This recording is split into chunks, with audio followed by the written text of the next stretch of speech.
আশা করছি যে যেখানেই আছেন ভালো আছেন, সুস্থ আছেন। আমিও বেশ ভালো আছি আপনাদের দোয়াতে। আবারও চলে আসলাম নতুন আরেকটি ভিডিও নিয়ে। আশা করছি আজকের এই রেসিপিটি আপনাদের কাছে অনেক ভালো লাগবে।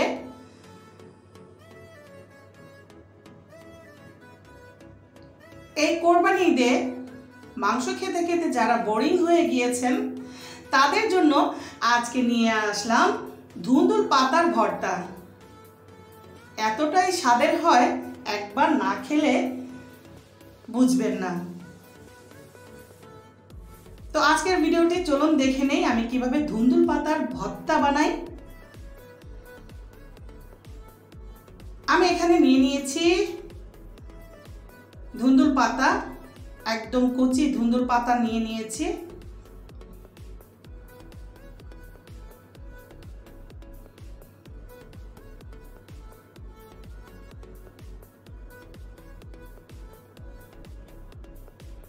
এখান থেকে আমি 4-5টা কচি পাতা নিয়ে নিব।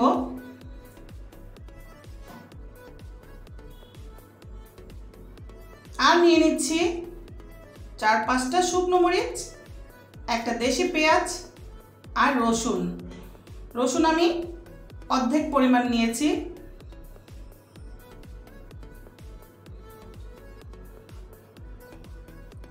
এখন আমি ভালো করে ধুয়ে আমি যে পাতাগুলো নিয়েছিলাম 4-5টা, খুবই অল্প পরিমাণের করব আমি ভর্তাটা।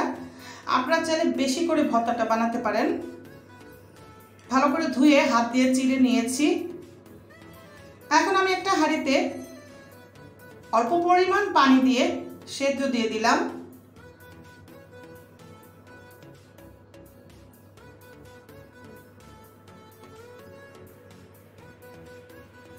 এখন ঢাকনাটা খুলে আমি লবণ অ্যাড করে দিলাম পরিমাণ মতো। তারপর চুলা থেকে আমি নামিয়ে নিব। এখন একটা প্যানে সামান্য পরিমাণের সরষের তেল দিয়ে দিলাম। শুকনো মরিচগুলো আমি ভেজে নিব।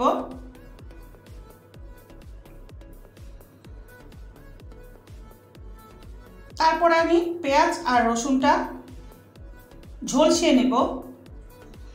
একেবারে মুচমুচে করতে যাবেন না, তাহলে কিন্তু ভর্তাটা খেতে ভালো লাগবে না।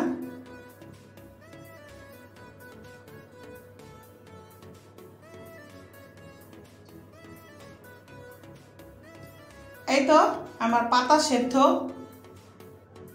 করে নিয়েছি আর পানিটা একদম হাত দিয়ে চিপে ফেলে দিয়েছি। পাতাতে পানি থাকলে কিন্তু ভর্তাটা একদমই টেস্ট হবে না। তো আমি এখন সবগুলো একসাথে বেটে নিব। ভালো করে বেটে নেওয়া হয়ে গিয়েছে।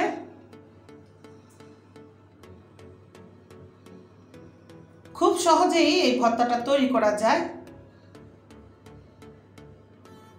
এই তো হয়ে গিয়েছে আমার ধুন্দুল পাতার ভর্তা। আজকে আমার রেসিপিটি ভালো লাগলে অবশ্যই আমার চ্যানেলটিকে সাবস্ক্রাইব করবেন।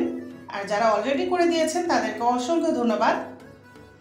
ভিডিওটি ভালো লাগলে অবশ্যই লাইক দিবেন, কমেন্ট করে জানিয়ে দিবেন আজকের ভিডিওটি কেমন লাগলো।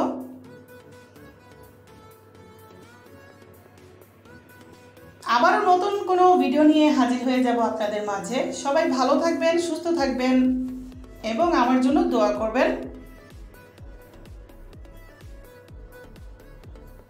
আজকের মতো বিদায় নিচ্ছি। আল্লাহ হাফেজ।